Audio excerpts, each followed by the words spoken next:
Bonjour tout le monde! Bienvenue dans cette petite capsule explicative sur un outil super pratique, le passé composé. C'est carrément la clé pour raconter nos souvenirs sans aucun stress et honnêtement, on va voir que c'est beaucoup plus simple qu'on le pense. Bon, prenons un exemple bien concret qui vient de la légende du monstre du lac Poénégamook. La phrase dit « Soudain, un remous violent a brisé la surface calme ».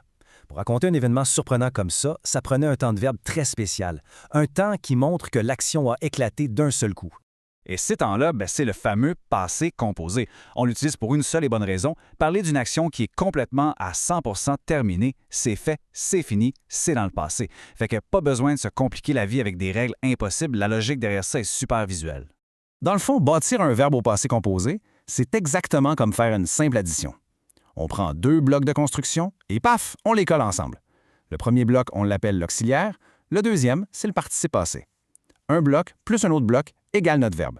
C'est aussi simple que ça. Décortiquons rapidement le premier bloc. Dans l'immense majorité des cas, on va utiliser le petit mot « avoir ». J'ai, il a, nous avons, c'est la base. La petite exception, si l'action est un déplacement, comme partir ou tomber, ou une action qu'on fait sur soi-même, comme se laver, là on utilise le mot « être ». Ensuite, on passe au deuxième bloc, le participe passé. Ça, c'est l'action elle-même, et trouver sa fin, c'est un jeu d'enfant. Si l'action de base se termine par « er », la fin devient un « et ». Pour les verbes en « ir », ça devient un « i », et pour « re », ça donne souvent un « u », comme dans le mot « descendu ».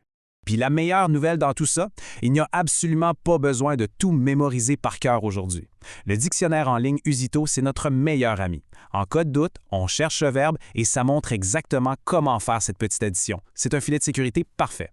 Pour bien prouver que cette recette-là fonctionne à tout coup, retournons à notre histoire de monstre. Le jeune Thomas a préparé, la créature a fixé, le soleil est descendu. 1 plus 1 à chaque fois. Écrire au passé, ça n'a plus de secret. Alors qui a le goût de raconter sa propre légende maintenant?